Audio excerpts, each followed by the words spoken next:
You know, even if Google I/O has historically always been more of a software show, that seems to be changing a lot this year.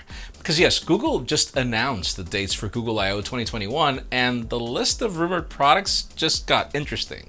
It looks like Samsung could be the next company to partner with a third camera maker, because I don't know why. And some new mock-ups show us the design for the upcoming iPads that look, well, you be the judge. I'm Jaime Rivera, and you know what's funny? When so many of you asked for this video to go 18:9, but then I see nobody complaining about Zack Snyder's Justice League at 4:3. This is Pocketnow Daily.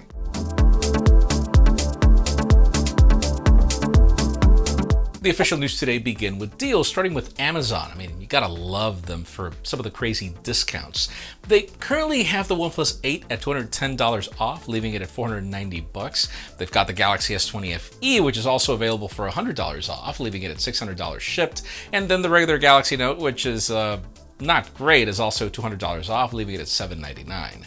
They also have the Google Pixel 4 for $320 off its original price tag, leaving it at $479. And then moving on to the Samsung store, if you're looking for other good deals, the company still has the Galaxy S21 for $99, the S21 Plus for $300, the S21 Ultra for $500 as part of their spring deals, but you do need an eligible device for trade-in. Finally, if you're looking for the iPhone 11 Pro, Woot has the unlocked variant for $879, which is a solid discount, but then it's still a 4G phone. We have more deals on OnePlus phones, TCL phones, and others in the description. Let's stick to official news, but moving on to Lenovo, as the company just released a successor to their Legion gaming phone.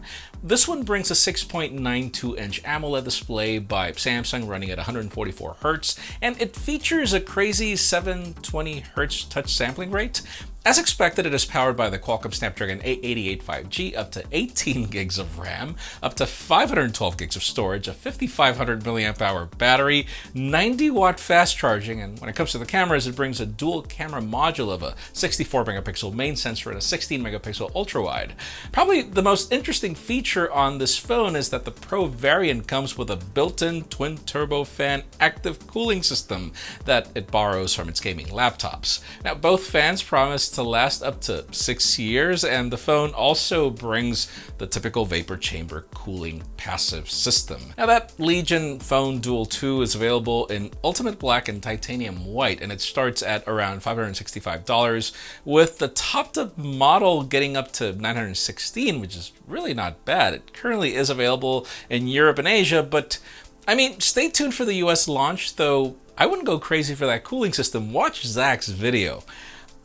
It doesn't go too well. Let's move the spotlight on to Apple, but this time we'll be talking about iPads.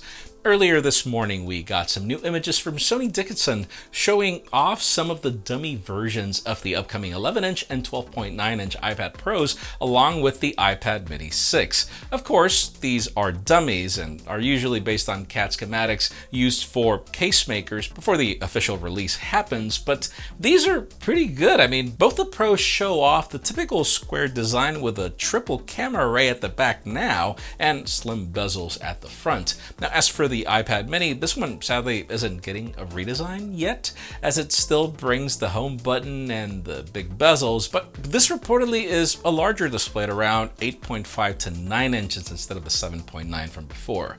Probably the biggest update to these iPads is the mini LED displays will finally be getting on the Pros. Now, we'll see what the official changes are when Apple decides to announce them. At some point, Apple, we are running out of time. We've got people without eyebrows here and everything.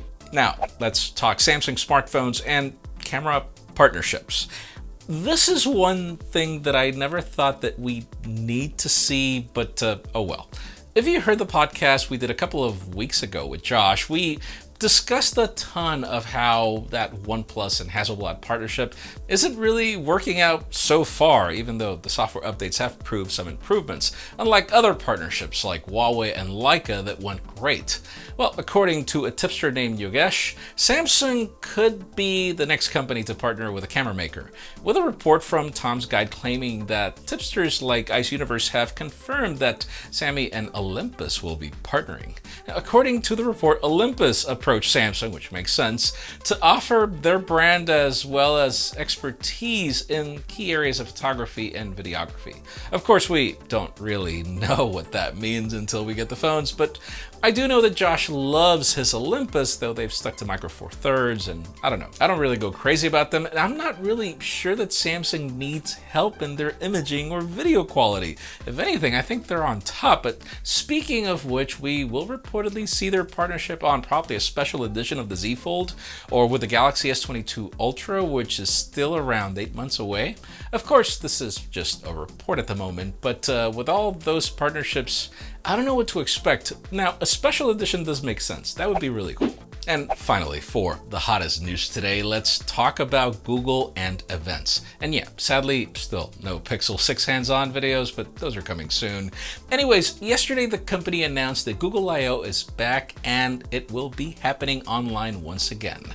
The event will be happening from May 18th to around May 20th, and they disclosed that it's free for everyone, so you can pretty much register right now.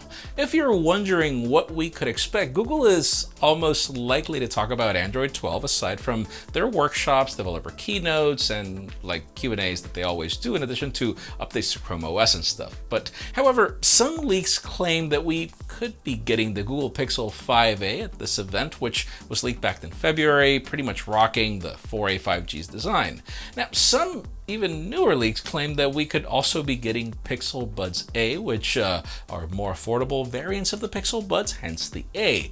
But then where things get cool is we also have a new image of a Pixel watch from John Prosser, where we can see part of the watch's display along with the digital crown, and probably this is finally that time where we get something from that whole Fitbit acquisition. Now, he didn't provide much information, but he claims that he will have images and videos on his show, hopefully with a date. We're still a little more than a month away, so we should be getting more information soon. Let's just hope we actually do get all this hardware. But let us know in the comments down below, what are you excited about for this event? Because honestly, what I am looking forward to is Google Silicon. What is the company going to do here? What is Whitechapel going to be? How is this going to take the market in another direction, mainly because of everything that's been done with Apple and the M1? But that's just me. Leave us a comment down below. We'd love to know your opinion. Friends, again, if you want to get the news earlier, follow us on Pocketnow.com and subscribe to our channel for more videos like this one. You can also follow us on social medias. Our extended coverage happens on Instagram. And follow me on my personal handles to see me listen to sirens and want to pause this video, because it always happens. Please give this video a thumbs up if you like what you saw. I'm Jaime Rivera. Thanks so much for watching. We'll see you on the next one.